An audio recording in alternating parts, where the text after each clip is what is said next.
Y tenemos un contacto telefónico con el señor Fabriciano Soto. Él es titular de la industria cerámica en nuestro país. Ingeniero, ¿cómo está? ¿Qué tal? Hola, buenos días, Gerardo Romina, un gusto saludarte, también en la audiencia. Un gusto poder conversar con usted aquí en Proindustrias. Ingeniero, queremos saber acerca de cómo se encuentra el sector de la cerámica actualmente en nuestro país, pero también cómo cerró el 2022. Bien, muchas gracias por la preocupación y por el llamado. Bien, el año 2022 fue un año bastante delicado para el gremio cerámico, especialmente a partir del segundo semestre, porque hubo una caída muy grande de las ventas que en el global del año repercutió más del 15% de caída en cuanto a facturación y venta de materiales, eso ya en datos proveídos por todos los socios de la Cámara Paraguaya de la Industria Cerámica, donde estamos agremiados. Y este año está todavía con esa tendencia, no está mejorando, no es un año propicio, inclusive ahora con las lluvias de este mes de marzo, se acentúa esa caída de las ventas porque, como vos sabrás y el público sabe, la construcción tiene mucho mayor movimiento con el buen clima. Cuando hay lluvia, la construcción prácticamente se ralentiza o para, y eso afecta directamente en la reposición de los materiales, tanto de las constructoras como en los depósitos de materiales. Entonces, realmente es un año complicado otra vez en estos primeros 3 meses, prácticamente podríamos decir, porque a lo que va de marzo, según lo que están informando los agremiados, se está acentuando esa crisis que ya venimos arrastrando desde junio del año 2022. Ingeniero, aparte de las lluvias, ¿cuáles serían otros factores que de repente complican un poco la situación de la industria cerámica en nuestro país? Bueno, varios son los factores. El año pasado tuvimos un escenario de inflación bastante importante en el Paraguay, y la política del Banco Central fue enfriar un poquito la economía para tratar de frenar la inflación, por lo cual los créditos se encarecieron. Entonces eso hace directamente que el flujo de circulante del común de la gente también disminuya. Y como la construcción no es un rubro de primera necesidad como son los alimentos, etcétera, digamos que hay obras que se pospusieron o que se paralizaron. Eso influyó de forma muy negativa y muy notoria en nuestro sector, sumado también al aumento del precio del combustible, principalmente del diésel, que influyó en toda la cadena logística de nuestros productos. ¿Y por qué en las ventas? Porque también el precio de los fletes, del transporte de materiales subió, ¿verdad? Y eso también hace que la gente sea más reticente a comprar. Subió el flete, pero no pudimos subir nosotros el precio de nuestros productos. Entonces también eso jugó en contra nuestra como dos principales factores. Y también se suma otros factores que también son externos, ¿verdad? Como el tema de la crisis política, y también la falta de ejecución presupuestaria, falta de cumplimiento de pago también del Ministerio de Obras, o sea, del Estado Nacional con las constructoras. ¿En qué sentido afecta eso? En que las constructoras, como no tienen circulante, también dejan de comprar o paralizan sus obras, y entonces la reposición de las mercaderías, de los materiales de construcción también se hace más lento o se detiene.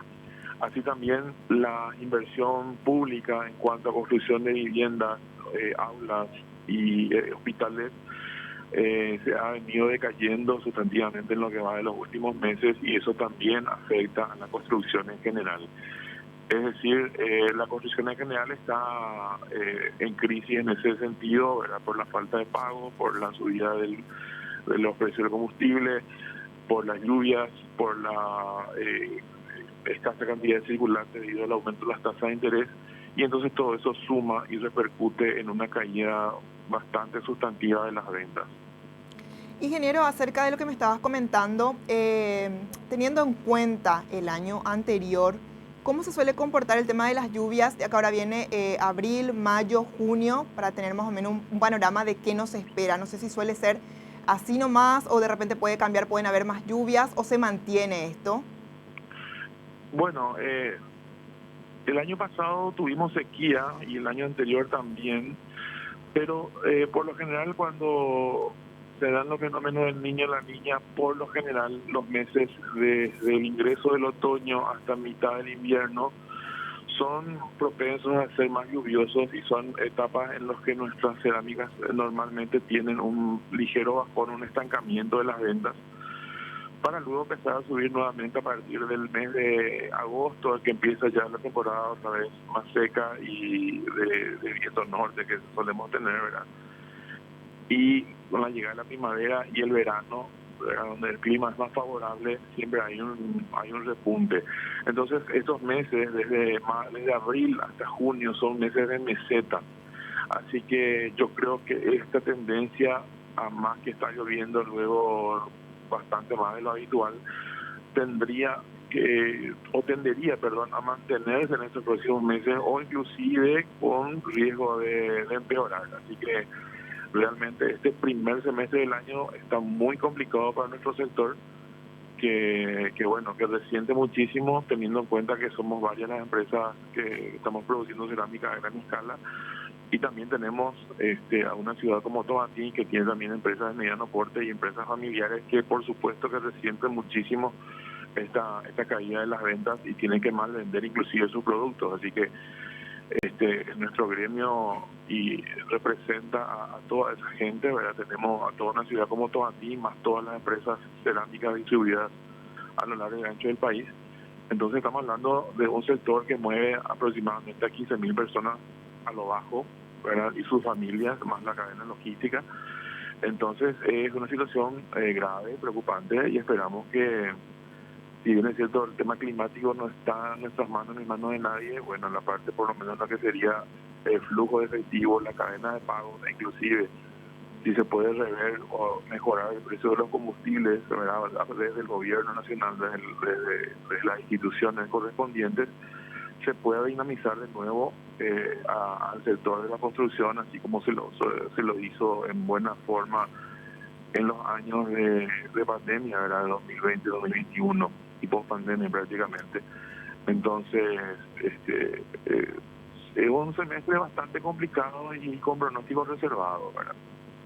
Ingeniero, con respecto a las deudas que tiene el Estado con el sector, el presidente Mario Abdo ya había dicho que esa deuda no se va a saldar en su gobierno, pero que ya se traslada al próximo y que supuestamente ya existe un calendario de pagos.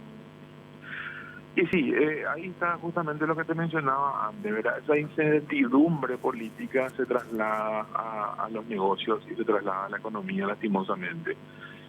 Me parece hasta ciertamente irresponsable, ¿verdad?, dejar una papa caliente ya en manos del próximo gobierno y como que, bueno, yo ya me voy y directamente ya no está no me preocupo o le dejo al otro gobierno que se encargue.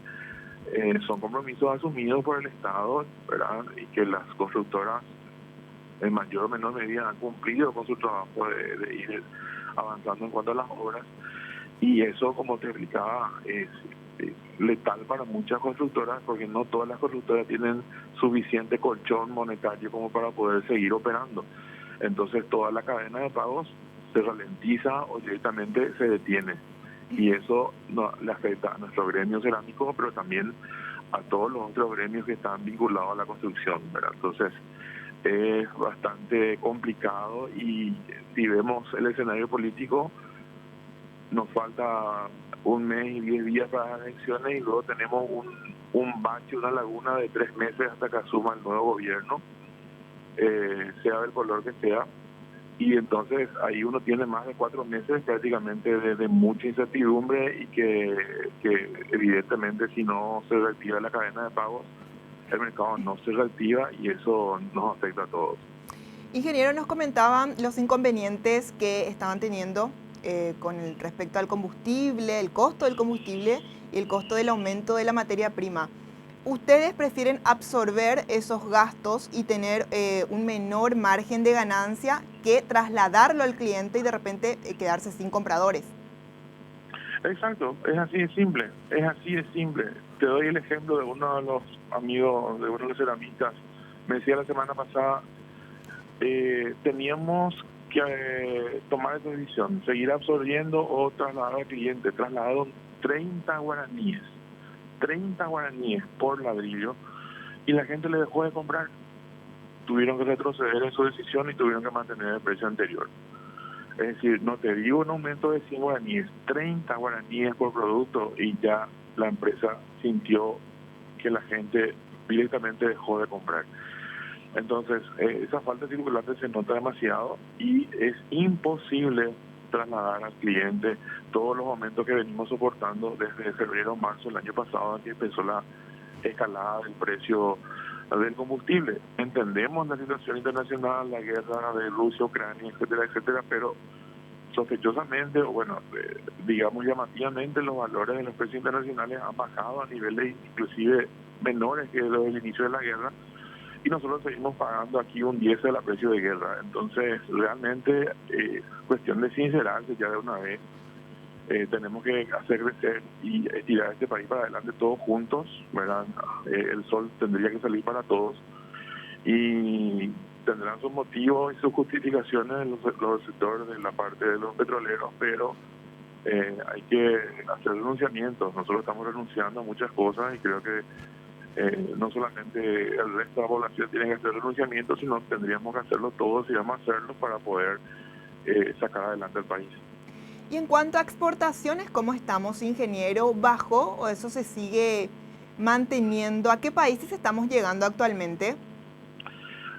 Las exportaciones son un complemento de nuestras ventas. Estamos exportando principalmente a Argentina y Uruguay, en mayor volumen a la Argentina.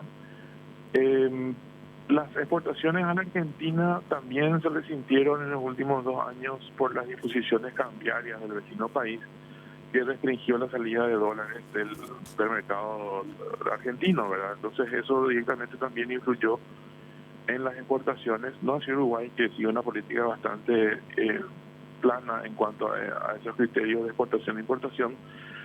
Pero como te digo, no son muchas las empresas que estamos exportando, y los volúmenes, si bien es cierto, son atractivos, son significativos para nosotros, no son más del 10% o el 5% de las ventas.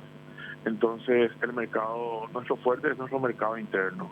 Entonces, aunque tengamos exportación, eso igual no llena las expectativas de los agremiados. Entonces, celebramos que podamos llegar a esos países y que valoren nuestro producto, pero necesitamos que el mercado local se dinamice y se mueva para que todos podamos poder seguir creciendo, reinvirtiendo en nuestras empresas para poder siempre fortalecer nuestro sector. Perfecto, ingeniero, entiendo. Entonces el mayor volumen de lo que se produce se queda acá a nivel local. Por último, para ir cerrando, ¿cuál es nuestro país con el que tenemos competencia directa y cuál es el producto estrella, por ahí decirlo, a que estamos exportando? Bueno, el producto que más se exporta es el ladrillo hueco de 12, y también los ladrillos de 18. O sea, cuando digo hueco de 12 sería 12 por 18 por 25 sus medidas, y el ladrillo hueco de 18 por 18 por 25 son los que más se exportan a la Argentina principalmente. Luego también se envían tejas y tejuelones en menor medida, pero también en forma importante. Y digamos, externamente, el tema es que los países, Uruguay por ejemplo produce muy poca cerámica porque su suelo no le permite tener materias primas tan, digamos, favorables como las que tenemos nosotros, y sus costos de producción también son muy elevados, entonces prefieren llevar desde aquí. Y en Argentina ocurre que las fábricas son, digamos, regionales, y hay zonas como lo que sería el noreste de Argentina. Les es más barato llevar desde aquí que comprar de otras fábricas dentro de la Argentina que están muy alejadas. Entonces, esa es la realidad. Pero internamente también tenemos cierto tipo de competencia, como serían los materiales prefabricados, etcétera, etcétera, que no son de producción 100% nacional, que también están teniendo un nicho de mercado, pero que bueno, estamos ahí peleando para poder mantenernos y sobresalir nosotros con una empresa, con una industria que usa 100% materia prima nacional, 100% mano de obra nacional, que no contamina, que no genera afluentes. Y entonces esos son un poquito los escenarios internos y externos que tenemos.